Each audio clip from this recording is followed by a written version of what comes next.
Hello, meatbags. We've got a December holiday comic book haul, I guess. So this is a collection of slabs we've acquired recently. I have some other comics. I might show my raw comics at some point as a haul, but we'll see. But these are these slabs. I think about 13 slabs here. Some pretty interesting keys. We're going to start out with one of the biggest ones, though. This is Coleridge Girls. Yeah, I didn't ask for very many comics, so I got like a few raw comics, and my one slab is FF6. So yay! It's the second Doom. Yep, second appearance of Dr. Doom. Early Silver Age FF. Pretty good. And the pretty crossover cool book. between Doom and Submariner is like their second one. It's the first supervillain team up ever. Oh, right. So even second more Doom, exciting. First supervillain team up. It's like the third or second Submariner in the Silver Age. Not overall, of course. All right, pretty good stuff. Next up, this is kind of a random one. But look at that cover. That cover makes you want to shoot people in the street with a bow. I wouldn't do that. You're insane. Anyway, so I have this thing where I really like to collect some of my favorite G.I. Joes from the original run in 9.6s. And in particular, I love this one. This is G.I. Joe 85. As you can see, we got Storm Shadow in his slightly variant outfit uniform here. I guess it's this camouflage thing. About to be shooting people with his bow. Great. Is that Joe? Image. I'm just kidding. I know. This is why we can't have nice things. Okay. Next up, we got Muppets Take Manhattan #1, 7.5 here. This is, although CGC doesn't say it, they don't say, a lot of times the cartoon adaptations, they don't identify the first appearances in comics. Like, a lot of times they don't do that. Like, they don't do that for, like, Masters of the Universe. I don't think they even do it for Transformers. But anyway, this is the first appearance of, I believe, most of the Muppets. I'm not sure. So there could be some random, very brief cameo I'm not aware of, but I believe this is the first appearance of the vast majority of the Muppets. According to the interwebs, it's the first Muppets comic here. Yeah, we got Kermit, Fozzie, Miss Piggy, Animal, Scooter, Gonzo. I'm assuming that's Camilla, Dr. Teeth, all on the cover. Oh, there's Rolf also over there. So a lot of the top fellas on here. Not Rizzo. And he's a later dude, and not that crayfish guy. Oh yeah, he's late. Pepe. Yeah, Pepe. He doesn't show up for much later, so they're obviously not in this. Muppets in Space is first appearance? I believe so. All right, so we got Marvel Superheroes #13, which is the first appearance of Carol Danvers. First Carol Danvers. And the first the second appearance of Captain Marvel, but the first Carol Danvers. So Carol Danvers is cool. She obviously becomes Miss Marvel, and then Binary, and then Captain Marvel. So yeah, she's a pretty big character in the MCU nowadays. Here she is. All right, pretty cool stuff. Tales of Suspense. I really like these Tales of Suspense books. This one, and there's a DC series that I find similar to this that I also really like. Here's another example, I believe. I don't think, it's kind of blurry. What's the DC series? I'll tell you in a second. This is the first solo Captain America story. I believe it's also the first Jarvis appearance. CGC doesn't say it on this one. I think it says it on another one. I could be getting these books mixed up. Oh, I'm pretty sure it is. But I think this is the first Jarvis appearance, which is kind of a cool little silver key. Here's a sexy DC book. Cover I really like. Yeah, Detective 400. Check out that moon on the cover. First appearance of Man-Bat. Now, Man-Bat's got a weird flying stance. He's supposed to be, like, flying, I believe, here, but it looks like he's just, like, standing on, like, a sandwich or something. Yeah, it's weird. Like, I'm not sure what the pose is about, but it doesn't look like they're standing, you know. I think he's supposed to be flying. I think it's probably Neil Adams. Maybe not. Oh, yep, Neil Adams cover. Neil Adams is probably the best Batman cover artist of all time. But anyway, first appearance of Man-Bat. I love villains. I love the Batman Rogue Gallery. Here's a nice addition. All right, another first appearance here. This is what I was talking about. The DC series, which is the Showcase series. is quite cool. They have a lot of really nice first appearances in Showcase. This is Showcase 34, which is the first appearance of Ray Palmer of the Atom, so the first Silver Age Atom.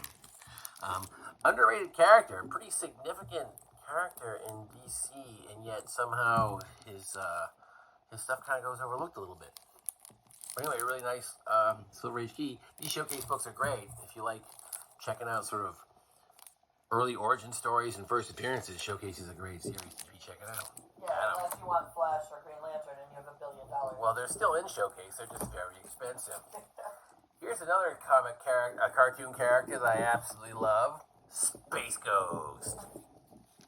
So this is, I don't want to say it's rare, but this can be a little tricky to track down this particular book. First appearance of Space Ghost in comics. This one I think they actually say first appearance of Space Ghost. They actually say it for a change, so that's nice. Let's go knock the camera out. The cool pin up in the back. Right. So yeah, Space Ghost 1. I believe it's the only one. There might be a second volume much later on. But yeah, first appearance of Space Ghost, one of the most awesome cartoon characters of all time from that Hanna-Barbera crew. He's awesome. Birdman's awesome. The Herculoids are awesome. So much fun. Hanna-Barbera stuff. Space Ghost, though, he's the best one. He's a super underrated character. The Wasp. This is a little beat up. What are you going to do? It's super old. You told me to get that one. Now, I didn't complain, you meat bucket. It's from 63, so pretty early Marvel again. First appearance of the Wasp, Tales of Astonish 44. The Wasp is a major Marvel character. But that's because he's played One by of like the Evangeline first. Lilly in the... Well, they don't even use the real her. I think it's a different Wasp in the movie. So like they don't even use the real Wasp. So, founder of the Avengers, one of, if not the first, female superhero in Marvel. I'm not sure if I'm forgetting someone. There could be another, but I think she might be the first female superhero in Marvel. Again, if I'm wrong, I apologize. But Well, would Sue Storm be before him? yeah, you're probably right. Good correction. So she's one of the earliest, not the first, because of Sue Storm, a very obvious character I should have thought of. Hey, this character undervalued, so you can get this book for a very reasonable price. Which to me, I feel like this should be a massive key, and yet it's just a big key. I like the monster. It's also a big green-headed Kirby Kirby? guy. Is it Kirby? This probably Kirby. Yeah. I mean, it definitely looks like a Kirby head right Yeah, there. I love Kirby monsters. Yeah, Kirby shoulders. That's good. It's Kirby. Yeah. All right. So, I've been working on my ASM run. Trying to get all of the Volume 1 Amazing Spider-Man books. It's a bit of an effort, but I'm getting close. Although I'm going to pause this real quick. Anyway, so this is Amazing Spider-Man number 11, which is, although not specifically a huge key, it is the second appearance of Dr. Octopus, which is pretty cool.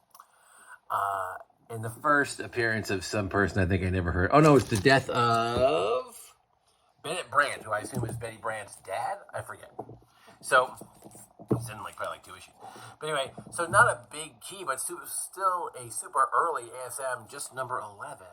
And again, second appearance of Doc Ock. So a pretty hard book to come by, just strolling around town. It also helps fill in my run. We're getting a little closer. If only I had number 12. Hey, there it is. Yeah, the remaining ones are not feasible anymore. Well, I mean, they're just really expensive. So here's number 11. This is the third appearance of Doc Ock. And oh no, he's unmasked by Dr. Octopus. I love this classic. Not a dream, not an imaginary tale. You'll gasp in amazement. They had so many fake outs, they just started putting in the covers. Not a dream, not an imaginary tale for their crap marketing. But anyway, look who's back. Octopus. Well, yeah, he was here last issue also. No one's surprised. So his third appearance, number 12, early ASM. I now have every ASM from number 8 up. So I'm missing most of the first 7 and also annual 1. But I'm getting close. Got about 7 books to go. 1, 2, 3, 5, 6, 7. You have 4. Yeah, 1, 2, 3, 5, 6, 7 in the annual. Yeah, so. I have everything else? Yeah, so 7 books to go. Of course, there are 7 of the most difficult books to get. Yeah, Basic Fantasy 15 would be Let's worry about that if I, find a dragon's hoard of gold. All right. So here's a really nice key that I've been on the hunt for quite a while for. X-Men 12, which X-Men humans know, first appearance of the Juggernaut, one of the major X-Men villains, definitely in their top tier of villains. I love villains. So here's the Juggernaut. This is a 2.0, but the spine is kind of mangled. But otherwise, it looks pretty darn nice for a 2.0. So first, Juggernaut. Very, very major X-Men villain. Very early X-Men as well. X-Men 12, obviously. And the last thing on my list here was probably at the top of my want list for this year. And here it is, Batman 227, which of course is one of the most classic Batman covers around. Hey, it's me in the reflection. I'm not normally on the cover. So 227, Gothos, the Demon of Gothos Mansion, classic, very awesome. Neil Adams at his finest. It gets the rare, can't see it, classic cover nudge. I know this one gets it, Batman 251 gets it with the Joker in the card. There's not too many books that get the classic cover thing. This is a restored 6.5, unfortunately, but it's just color touch. So if you're going to get a restored book, when you're going to save some money, but also if it's just color touch is not that big of a deal, and I believe it's not too difficult to have color touch removed. So if you're one of the people looking for a deal, what you can do is get a color touch restored book at a higher grade for a less price, and then send it in, and you have to pay a little bit, and have the color touch removed, and then have it regraded. And generally, I don't think it's going to affect the grade too much if you remove the color touch. But again, I'm not a professional, but yeah, look at this cover. This is amazing. We got the moon, we got the fog, we got a castle guy, we got a guy pulling on some dogs and stuff. It's got everything a growing boy needs. Book is awesome. Didn't get this. This was at the top of his Christmas list, but I kept looking, and all the ones in my budget, like, were just because it's a cover. You know, it's like you don't really care if it's like obviously the Wasp doesn't look beautiful, but it's not about the cover. Why are you gonna take a dump on the Wasp like that? She's very sensitive about her looks, actually. That's like one of her strangely defining character traits. Is how concerned she is about her looks. That's what they thought of women in the 60s. It wasn't great. It wasn't great. Maybe that's why she's underpriced. But yeah, so I managed to stumble across this, and I was like, perfect. It's not a lot of restoration, and you know, it looks nice, and that was the thing that was really important. Yeah, it's a beautiful cover, especially for 6.5. And I ended up buying it like a week before Christmas, and then it almost didn't get here because even though it was shipped with like multiple days to go, you know, the post office sometimes isn't. Post office unreliable, especially around the holidays. Yeah, so it almost didn't get here, and then it arrived the day before Christmas. Well, right. 23rd. Anyway, that's the slabs I got around this time. Some pretty cool stuff. A lot of sort of like nice keys in here, and a couple things I've been hunting for a long time. The Spider-Man, X-Men 12, this Batman, a few other things. So yeah, a very successful and delicious glob for me. And maybe, like I said, I'll show off some of the raw stuff I got in another video. We'll see how that goes. Anyway, what'd you get? We're going to do a book haul, too. Can I just end the video? A book haul? Not right now. Oh, I was going to say, people are going to get confused. All right, so yeah, adding a book haul to, so yeah, well, later we'll do a book, as in like novels and stuff that we got. Yeah, my books are still in like a different book haul. If you want to see that, stay tuned to more shenanigans, and then probably just other random stuff, and maybe, if you're lucky, some images of this frog in the top hat. All right, that's all we got. Hasta luego. Always count your change.